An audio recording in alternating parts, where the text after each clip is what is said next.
I thought it was. I figured it was maybe a toothbrush, but I should have known it'd be more vulgar than that. Oh well. Well, I don't know. I think let's just go with that, Dennis. Well, Uh, right. I That's I'm out of. 6 out of 6. Well, we'll just get started then. We'll just get Yes, started. So first off, just in yes, the picture you sent me that you're overlooking water. It looks like a pool and then a body of water. So where are you? What's yes. what's what's the story? I'm in Alicante, Spain.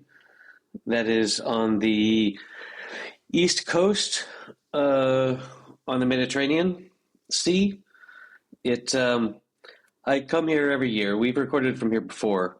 At least one time there was like a uh, some sort of a uh, what's it, synchronized swimming like practice going on in the pool Yeah, below, yeah, I remember talking about that. and and Sure. and it got. And then there was another time where there was like a DJ, and it was like in Right, right, the right background. next to you, right? And yes, yeah, I mean Yeah, just I right do remember. down, yeah. So yeah, it. I flew down here today, this afternoon. It's only like an hour and a half flight, maybe 2 hours, um, but or like a 9 hour drive. Like Spain is not little, Yeah, uh, but it and I I started coming down here like the second ever conference I spoke at was here, and it was the first edition of this conference where the organizers just put something together, and the organizers and I hit it off, and we were fast friends, and so every year I get invited back, and they like when you're organizing these conferences, the idea I think is to uh, educate the local or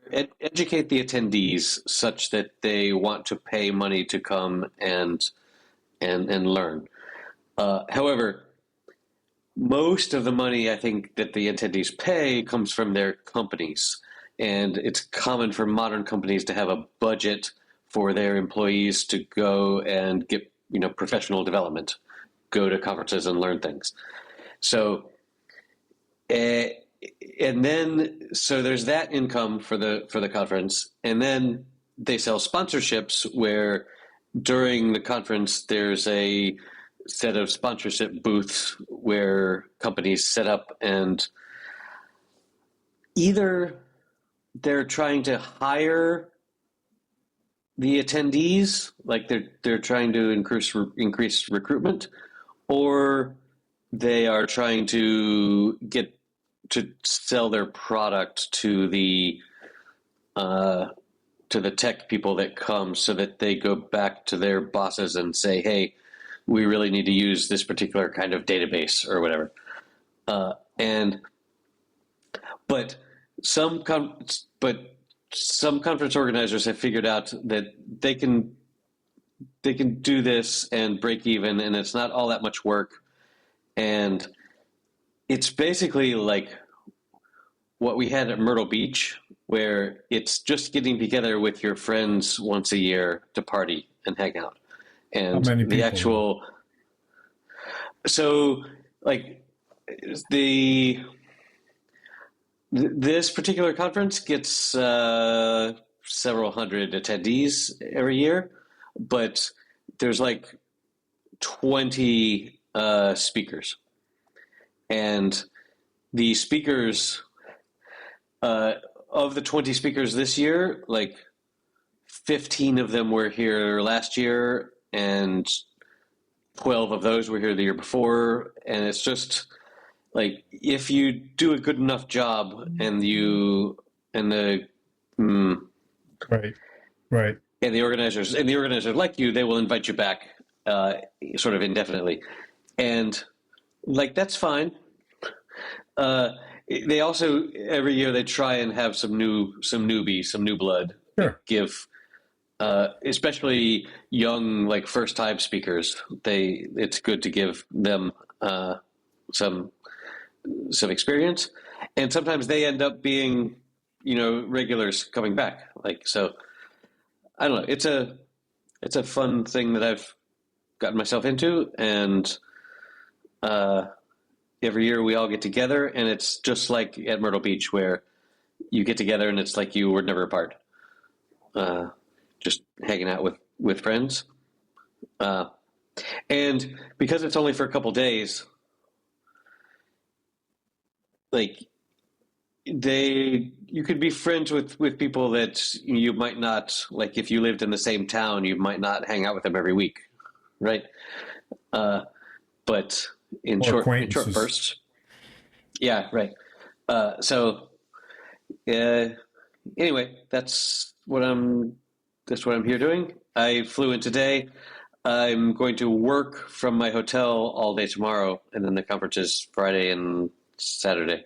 And your leisurely stroll takes you where? Outside the building and to where? There's a beach here, but there's also a lovely town with beautiful pedestrian streets and bars and pizzerias, and there's a nearby mountain where there's like an old fort castle sort of thing you can climb up to. You sent me a picture of the old fort. You did. Maybe. Did you go there with your family once?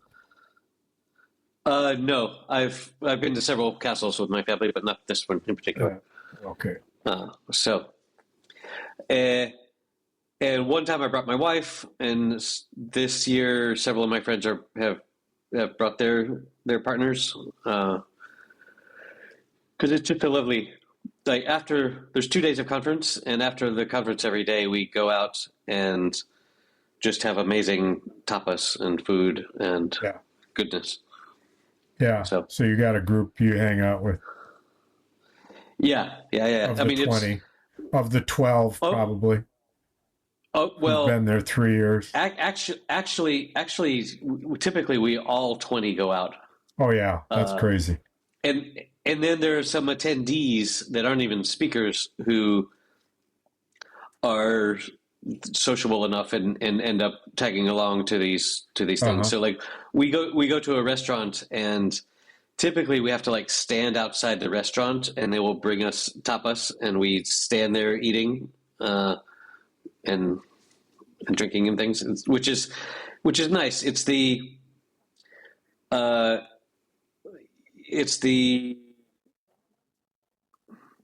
cocktail version of a party where everyone's standing and eating is a lot nicer than sitting down at a long table or something, because when you sit down at a long table, you're done mingling. I mean, there are pros and cons, but you sit down at a long table and you're stuck with the people that you're there with. Whereas if it's everyone standing up, then you can switch between groups and mingling, right? In any way. Excuse me. I want to go talk to another group. Right. Exactly. No, but I am at my most extroverted and social in this environment. It's weird. I barely recognize how friendly I am. So. Yeah. Well, that is a insightful admission of plenitude. Well, and on these days, I speak like 100 times more words than I do on a typical day, because I've got a couple meetings where I talk to people, and then it's just me telling the cat to fuck off, and then I have a conversation with my wife and kids at dinner, and then bed. And most of the conversation at dinner is me listening more than talking. But here, like the social aspect is so much higher. Anyway, it And it and both. still you're so dedicated to the show that here you are taking time away from that your favorite thing, and here you are dedicated. No, I got here early. No, not a lot of people are here yet.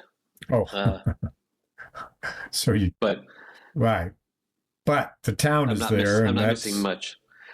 The but the town is town there, and you could hang out. I've I've been out in the town already this afternoon and uh, had a couple of beers, and potentially there are other opportunities after we finish this, like Yeah. at Can 11 you p.m. or work? whatever. Can But you work after you've had a couple beers? work, I some kinds of work, yes, Uh, not like a lot of my work is very cerebral and maintaining a bunch of concepts and thinking, okay, now this changes and that changes over there, so this is going to make that happen and stuff like that. Not so much, but there's a lot of my work that is just like I run a command, and if it fails, I change something and I run it again, and so and that's not so complicated, right, but right. it depends. So what's up with you? Um, well, I'm joyfully prepping for my annual Salmon River fly fishing trip. Nice. The brothers are communicating. We're moving toward the Salmon River, Pulaski, New York, about an hour from Syracuse, New York. Go Orange, men! And I've been reduced in my flight status, so I'm now back to a 50-pound luggage instead of 70 pounds. That's quite the difference. And Wow. I had everything for fishing packed, and I was 5 pounds over. 5 packs and repacks later, I was 3 pounds under where I sit now. Okay. Notwithstanding my ability, I've told you the scale trick. Because the front of the scale is usually drops down toward the floor where you're standing, the airport. Uh-huh. Put your bags up, stainless steel. Yeah, yeah, yeah. It's like a cap. Well, you're able, if you're standing to the side of that a little bit, unseen, Oh, to use your foot and the heel of your foot, which is exactly long enough to be able to apply just the slightest bit of pressure.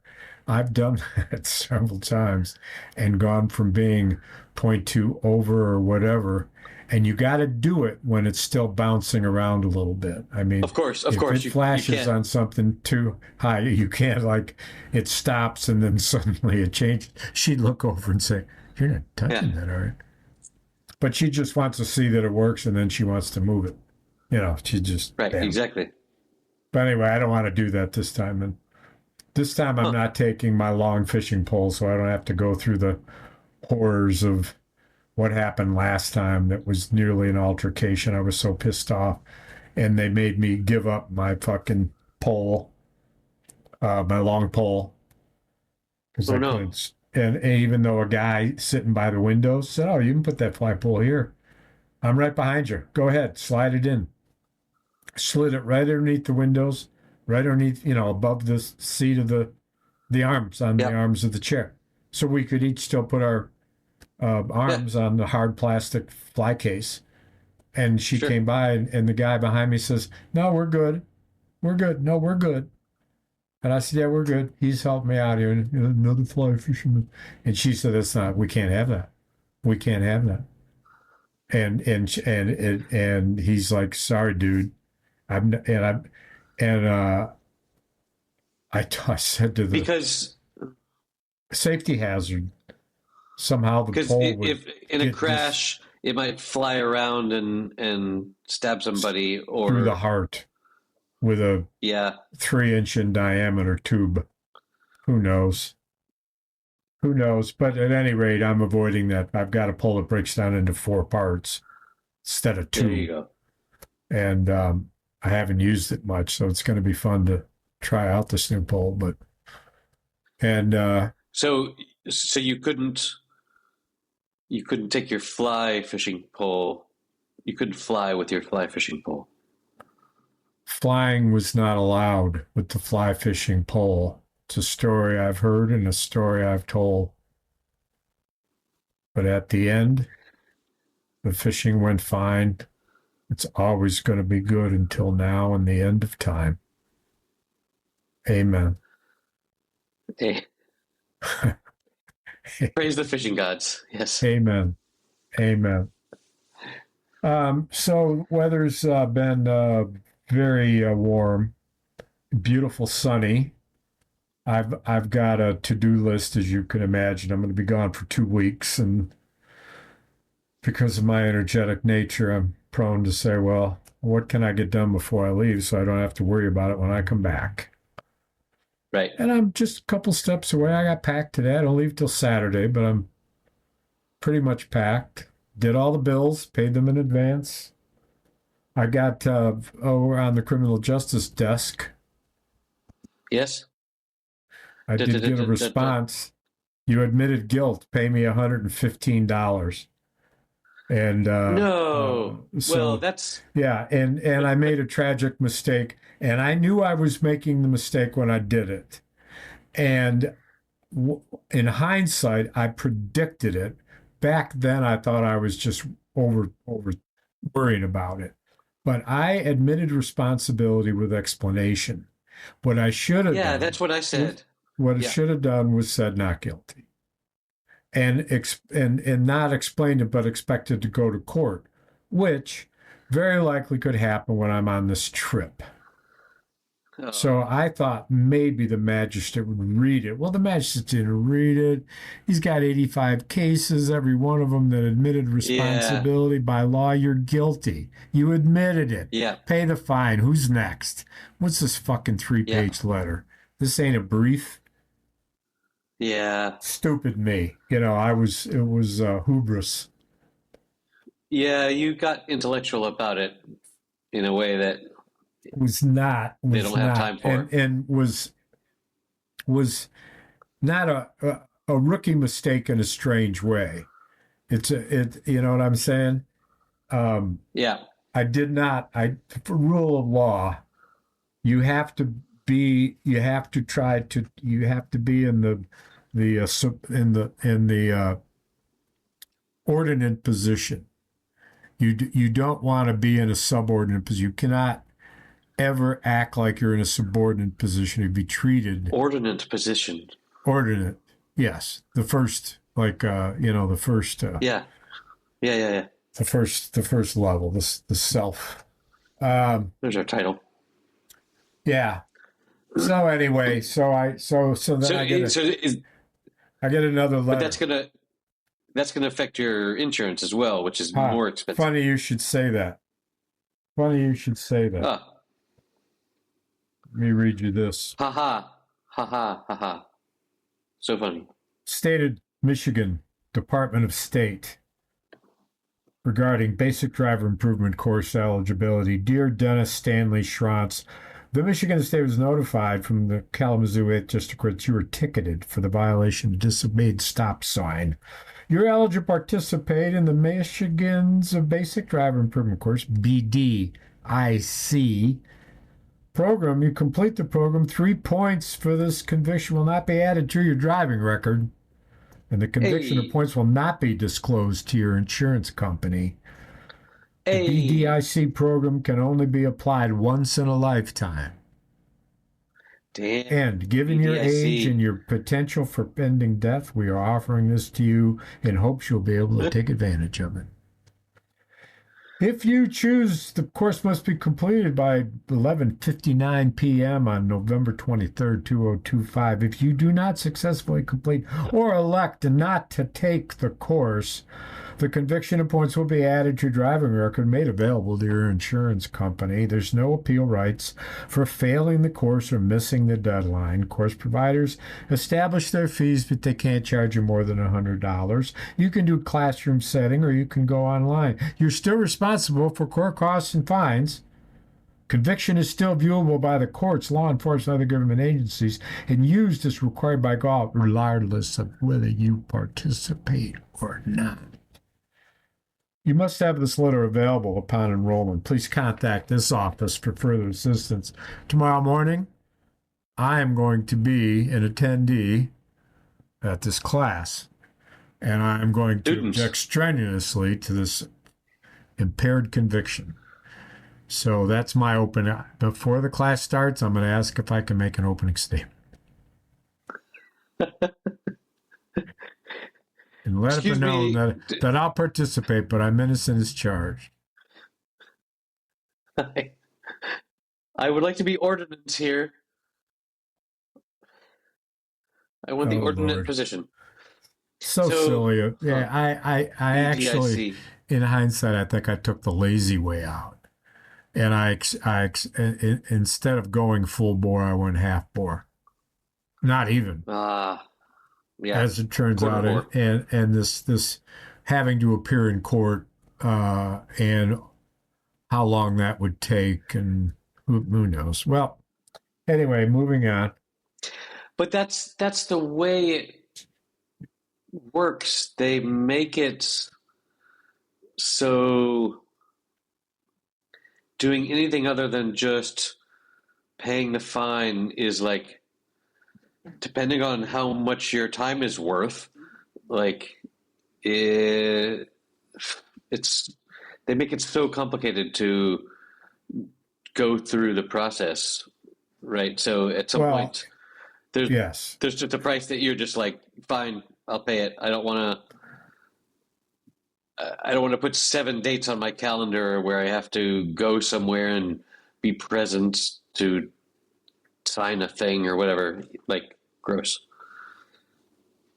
Well, it's going to cost me $215 and then any number of hours. But, I would say that the law is probably clear that in order to be a valid stop at a stop sign, that the car has to be within a specific number of feet or yards of the stop sign. You can't claim, for example, to be hypothetical, well, I stopped, it was a quarter of a mile away because I knew the stop sign was coming. Well, my excuse is I stopped a car length away because of the traffic coming toward me in one lane road, reduced road. So I stopped and then I scooted. That was probably a conceivable defense. I don't think the word scoot is in the law anywhere. I stopped and then I scooted. Sir, it says nothing in this here in the legislation about your right to scoot. And what's your name again? Scooter. Call me Scooter. Scooter Johnson.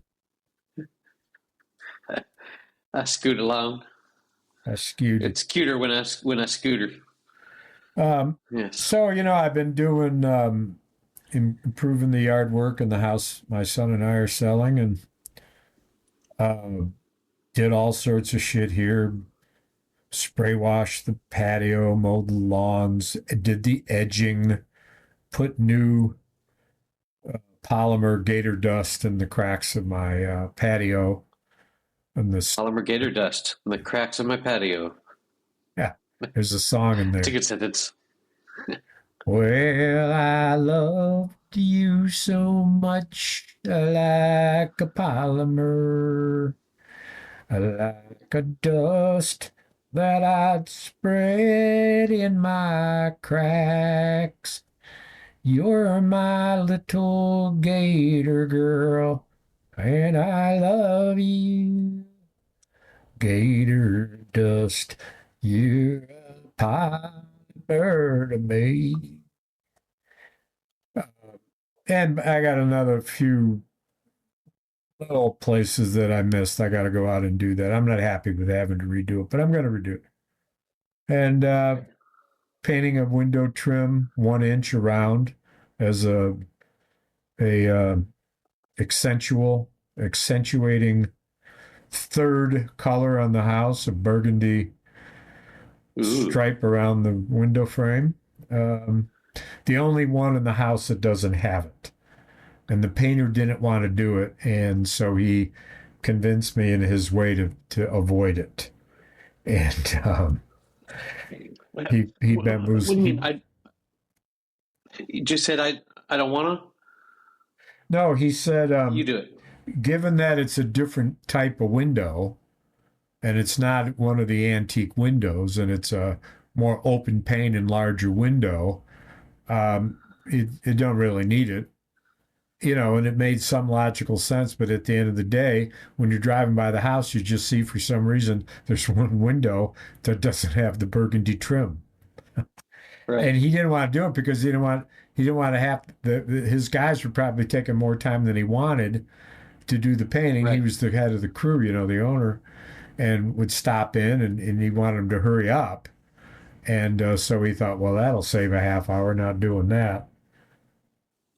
right, Anyway, right. that's the kind of shit I'm doing and put in. Oh, you like this story. So I've got this black vinyl border that's about 8 inches high and is got sometimes a tube in it. It comes in different things, but it's a black border about this high, and then you stake it, and it cuts off, it shows off your garden beds or your mulch beds or your flower beds or whatever. But it's a border, and Okay, I routinely pick this stuff up off the street. It's the kind of thing that people buy, they keep it in their shed for years, they never use it, and the next thing you know, they're right, discarding it on refuse day, still wrapped in the plastic. So I right. never have to buy it. But anyway, I got two different kinds of this stuff, and Because where you they steal it. met, I curved one around the corner and kind of doubled it up against the other one so that it was, continual without a break, even though the style was a little bit different. I got it all done. I watered it all down. I got it all staked in. I got all the mulch all re-raked. It was all done. The next step and the final step was to mow the lawn around it, which had been tore up a bit, and I pulled out some of the grass and some of it needed to be cut. So when I went around the corner where that corner was, the lawnmower accidentally lifted up and cut the corner into shreds. Whoops. And it had turned and inserted and overlapped, and I just yelled out loud, "Deadass, you asshole!" I could fix it quickly as it turned out, but it was one of those things like, oh, look how proud I am of that. And one You minute shredded your later, border corner. I shredded the border. I thought it was in order. I wish that I had taped it. I didn't have a recorder. You wanted to be in the ordinate position. Well, So you. I was in the Hmm. ordinate position. The plastic shit, the border was in the subordinate position. It got chopped all to hell. So I saw a movie that Did you? last night that I've never heard of before, but it was Liam Neeson, who I love, and I'll watch anything he's in. And Sure.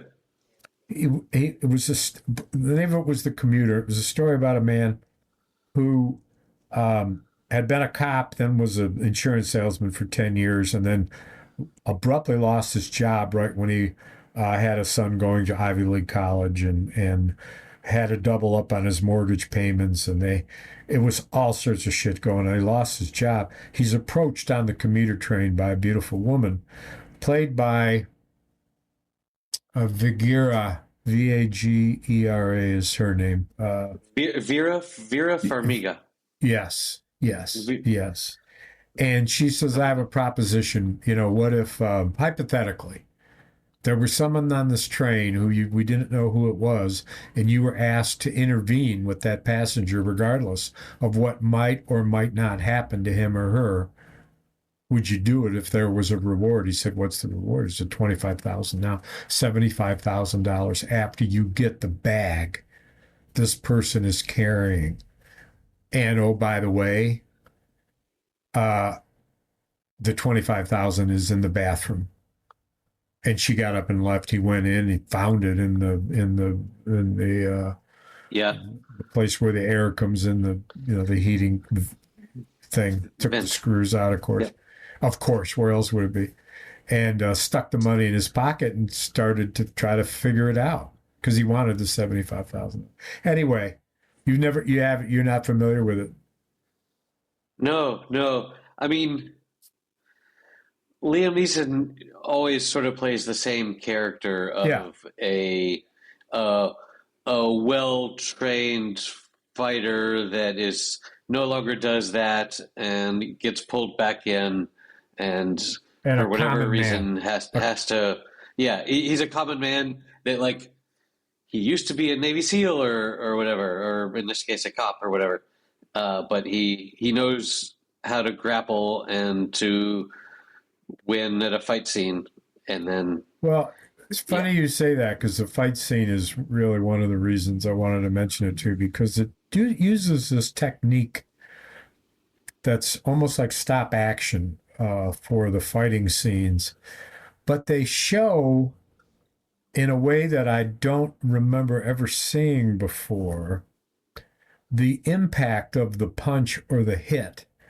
on the recipient of that punch or hit. And it's a very different take. interesting It was really interesting. because so many fight scenes are all just like where the recipient is acting like they don't actually get punched or whatever, but yeah, you can do I guess more stuff now with effects and things where Oh yeah. I mean, it's like you see their face deform or whatever when they get punched. yeah, right. That's yeah. Well, that's a good look. Yes, this is excellent audio content. I know I'm sharp. I'm sharp tonight. I'm sharp tonight. Look out.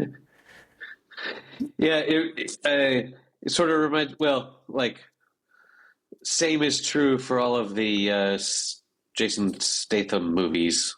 Like that, he only has his one character. Um, have you seen there was one? Do you know who Bob Odenkirk is? Yes. He I don't know if you watched. Did you watch Breaking Bad No.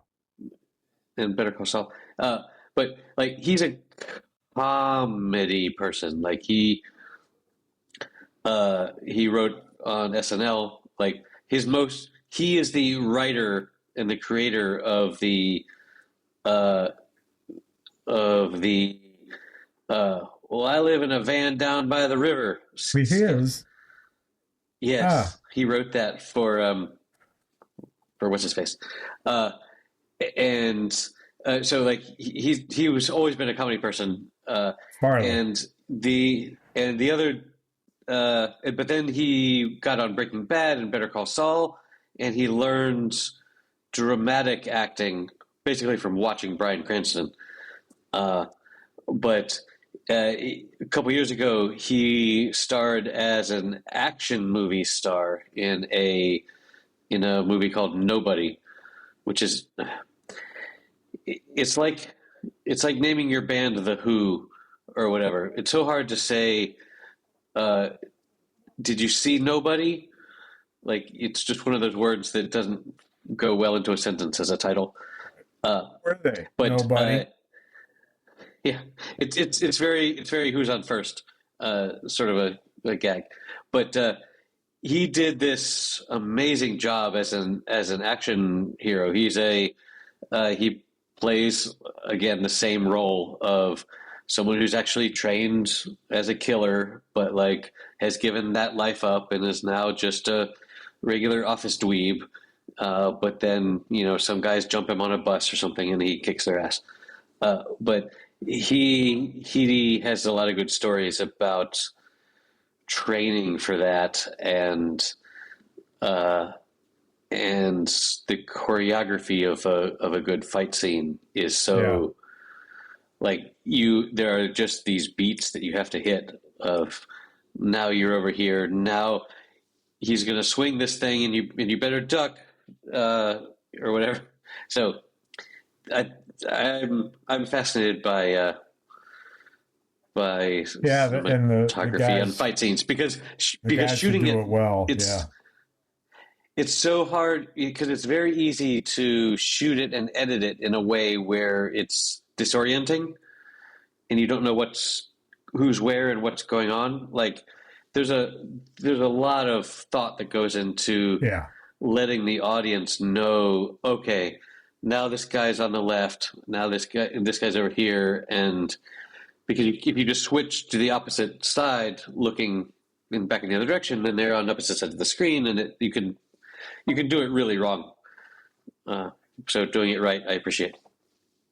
Yeah, this and he was in a commuter train, of course, and so you can only imagine the catastrophic near ending of a derailment on a runaway train, Sure. And what they had to do to avoid that. And anyway, it's kind of unnerving. If you have a chance to see it sometime, do, because I was screaming for a day about the plot. And as I was ranting to my sister-in-law about it, I explained it to her in such a way and then gave an example of what it might have meant and realized that is what it meant. And so now I got what the plot was. Most of it, though, I don't know. But anyway. You figured it out. Yeah, that's the kind of movie I watch on airplanes. Yeah, I like a good brainless good guy, bad guy fighting. Yeah, with a little bit of gambling. Well, involved. He plays and acts like a 60-year-old with incredible skills. Never lost a minute from his days as a cop, selling insurance for 10 years, still fit, and ready to kick butt. So I watched so much. Like that's the thing you have to suspend disbelief for, is that these people that used to be fighters have lost none of their abilities. But so good. Well, and their ability to take punches and right, exactly, get banged around. Well, and, your head's bouncing against something metal, and that's one thing that people said was they did really well in this Nobody movie was when the fight is over, like the winner looks like he might be the loser because that's the way fighting is. And it's not like in typical movies where, in Die Hard or whatever, like John McClane goes through all of this stuff, and then at the end of the movie, he's walking away with the girl or whatever. It's like you should be on the stretcher. But I tell you, these plots and these twists and turns. I had on my my screen the choices, and it said The Gift, and it showed, I'm sure, I thought it was Cate Blanchett, but it was described as a woman with uncanny powers, supernatural powers down in Georgia. And I remember maybe seeing it in a bayou-looking shack, in the fog was the picture. But instead comes up a show also apparently named The Gift, directed and starring Joel Edgerton as Gordo with a Rebecca Hill the lead actor, Jason Bateman, Jason Bateman, yeah. playing a character I've never seen him play before, a bully and a liar. He was just a terrible person. And he always plays characters that, to me, in everything I've ever seen him in, he's not the bad guy. I don't know how many movies he's been in where he is the bad guy, but he sure is a fuck bad guy in this one. Right. Yeah, that's interesting. You said The Gift, and I Googled, and I immediately saw the movie from the year 2000, which is the Cate Blanchett one, and Keanu Reeves, but also the top hit is the 2015 movie by the same title with Joel Edgerton. And I was impressed that he had directed it as well. He produced it, directed it, and starred in it. And wrote it. Oh, he wrote it. Yep. Really? That's pretty wild. I didn't know that. Yeah, it's riveting. Rebecca Hill's quite good. I've seen her in a couple of things. So did we ever talk about Joel? Huh? Joel Edgerton? Yeah, he's been in a bunch of stuff. He's been in a bunch of Star Wars and he's been in some dramas too. Other things. Played King Arthur, The Great Gatsby. Yeah, The Great Gatsby. Zero Dark 30. Okay, I recognize him, but that's pretty badass to write your own. Write it, direct it, star in it, and it was an ass kicker. It was a real ass kicker. I jumped out of my chair a couple of times. Budget was $5 million. Box office was $60 million. Oof. So good for him. That's good. Yeah. Yeah. Well, he made some bucks on that, but Bateman's character and the scene. Have you seen it? No. Oh. Well, I won't do any spoilers then, but there's a particular gruesome scene with he and Gordo, who is Joel Edgerton's character. I'll leave it at that. You'll look for it. So remember I showed you, I've watched a little bit of that. There's a new TV show with Bateman and the young Pope. Jason Bateman's not in The Young Pope. No. But who's the young Pope actor that we love? Jude Law. Yeah, Jude Law. I showed you that description. Of he together in the series. Yeah. So Jason Bateman plays the down and out, this sort of down and out drunk younger brother. Gambler, and sort of bothers his older brother's like opening of a really fancy restaurant in New York City, I guess it is. But that's pretty good. He's pretty good in that. He's a good sad sack. Yeah. Gambler. I saw him on one of the morning news shows where I didn't have time to really listen to much, but he had such a huge smile on his face the whole time he was being interviewed, and it was very heartwarming, actually. And he said, "I'm thrilled to be here. I'm just thrilled to be here and be able to talk to you people about he's got so much charisma. Like you want to be his friend." Interesting. That's people. A good part of the plot with The Gift. Okay.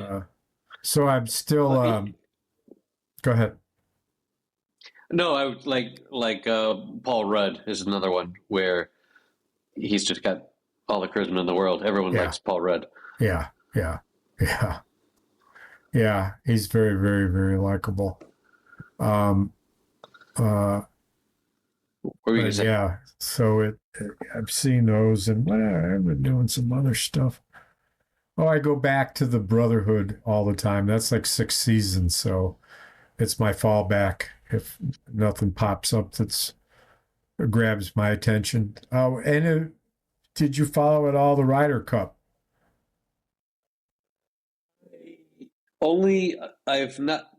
I've only heard that it was pretty scandalous, and there was a lot of like uh, jeering and heckling and things. It That was the most famous chant that went on and on for 3 days. Fuck you, Rory. Fuck damn, you, Rory, by the Americans, yes. Everywhere he went, is that until he got to the point where he complained to an official. It happened again. He stopped his swing because they were doing it right when he was going to right? swing, not in between. And he turned around and he looked at them. He said, "Why don't you all just shut the fuck up?" And the next thing you know, he makes the putts. And, it was a runaway until singles day. And the Americans were trying to do what no other team has done, which is get more than 8.5 points on singles day, you Right. know. And damn if they didn't come within 2.5 of doing it because the Europeans ran out of steam. Plus, as you well know, if you know the drift of the difference between European and American players, is that these American players are not used to alternate playing and partner playing and all that crap. They don't know what to do every other shot. They don't. Scotty Scheffler doesn't hit the ball 40 feet away from the pin to try to make a putt. He throws it at 15 feet in. That's why he's number one in the world, because he doesn't have to make 40-foot putts. And so he Right. failed to win a match.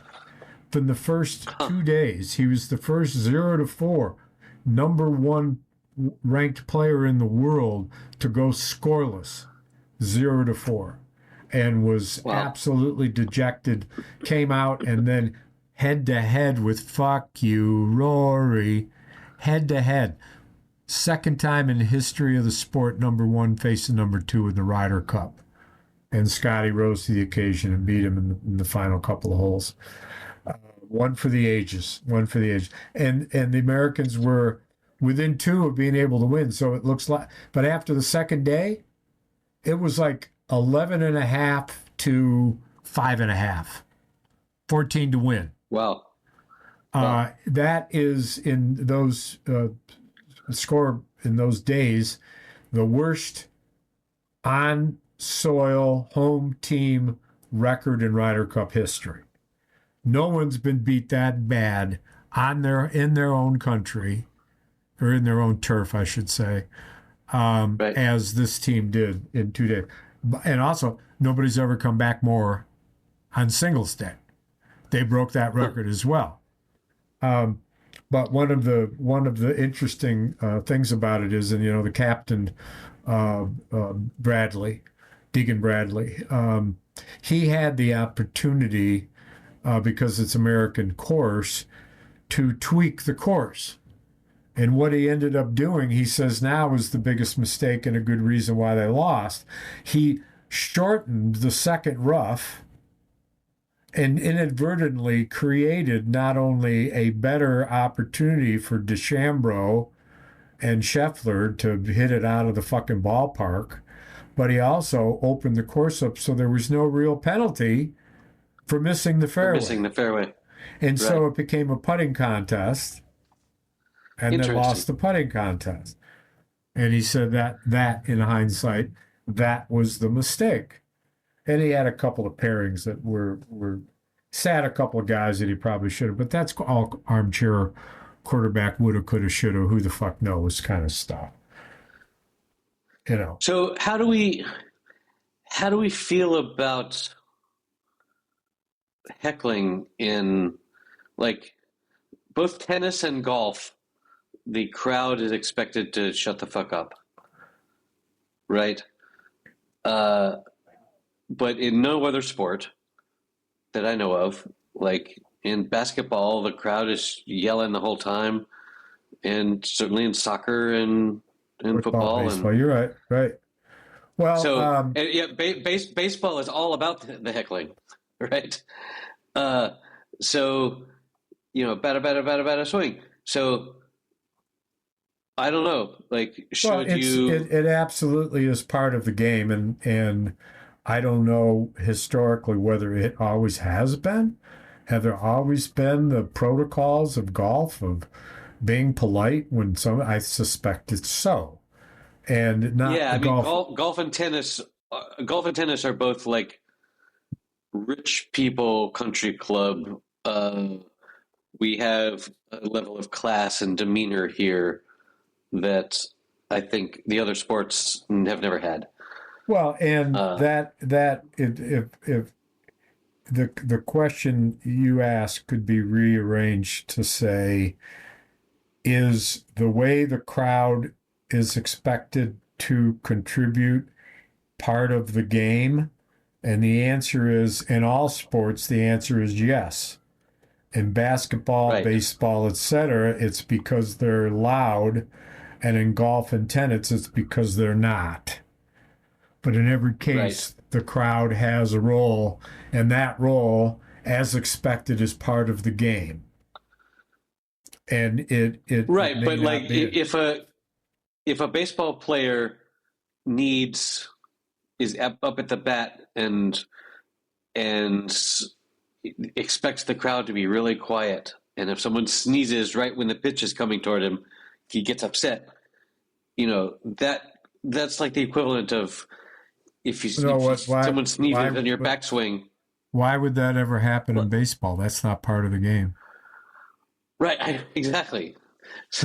So it's it just brought to mind, is that it is the way it is for historical reasons, but is it better one way or the other? I don't know.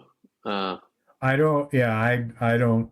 I those questions are all those are irrelevant. Like when you go to watch a play in the theater, the crowd is expected to shut the fuck up, right? You don't heckle, and the Right, in the theater's the same way. The theater is, of course, the interaction between actors and attendees. That's it is. It's an expectation to be able to uh, act well enough to get emotive reaction, and on the part of the participants, it's expected that they will suspend belief in reality long enough to be absorbed by what's happening in front of them. And sometimes it but works, and that's different sometimes it, but because what they don't do, they don't yell out, "This is boring." right, exactly. But You know, this is there, it's important that you need to be able, the audience needs to be able to hear what is going on. But that's not true in sports. uh, true, So true, true, like true, true, true, true. you just want to see. So if I don't know, That makes like, the analogy with the performing arts week. Uh, yeah, but it does. but sport to sport, that is that I think in a nutshell, it's Like, can you current day imagine? sports are a result of their history and the interaction of rules and expectations on behalf of both the Yeah, the both sides. performers and the audience. And what's changed dramatically is how many, who sees it, how do they see it, what does that look like, etc. But those raucous sports have gotten more raucous, and they have stayed true to character. And golf, I'm more familiar with golf than tennis. That they too have remained faithful to character.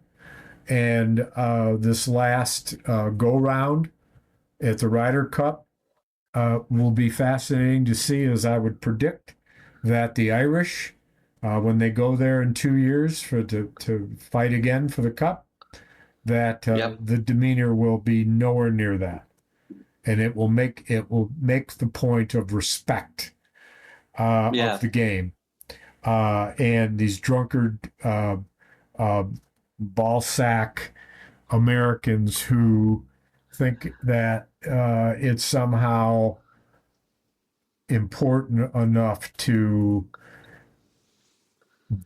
break those types of norms for the sake Right. of their own joy or drunken joy or even their notoriety or whatever. And driven by what? I don't know. I never did understand the gist of why they were picking on Rory so bad.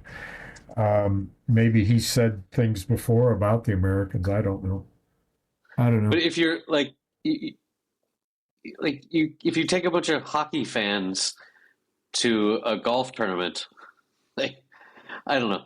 It's Yeah. but Well, yeah. also I can imagine a world where it's Wimbledon championship point and they're ready to serve and the crowd is just like, yeah, come on, and like excited about what they're about to see in the same way that they would be for other sports. I don't know. It's What makes the Ryder Cup different is that it's not golfer against golfer. It's European nations yeah, against team sport. Americas, and so you have a political contest, and Right. because it is so steeped in history and so important and so enormous, both in the 50,000 that are attending on the place drinking, and the world attention to it, and only once every 2 years. It's not just like it's like the game of golf in a whole different environment. And one might say then, well, then these protocols have been stretched because it's country against country, and it's politically and loyalty, patriotic kind of loyalty testing. The rules of heckling are loosened. Right. They're loosened, and more is it's expected, except at one point, and that is when they're about to swing.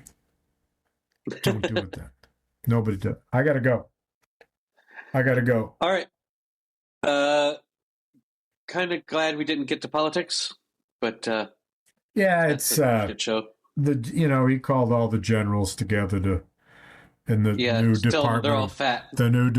War that we're not peacekeepers, we're killers. That's what we are. Yeah, We're killers. And woo woo. and let's all go to Portland. Yeah, Portland and then L.A. Let's see, where else are there Democrats? Let's see. And it's just a page out of Hitler's book that very few people talk about. But the first thing Hitler did with his popular party after they won the election by landslide was take over the government and the functions of government. And they yeah. militarized the local government. That's what they did. This is textbook authoritarian leading to dictatorship. Just saying. Just saying. Excellent. That's All a good right. note to end on. I'm out of here, buddy. Buddha. Buddha. Later. Buddha.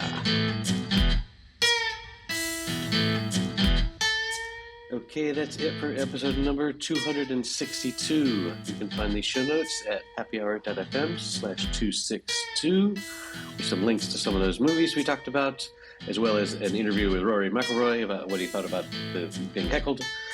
And you can support the show at patreon.com/happyhour. We would love to have your support. Thanks for listening. Maybe see you next week.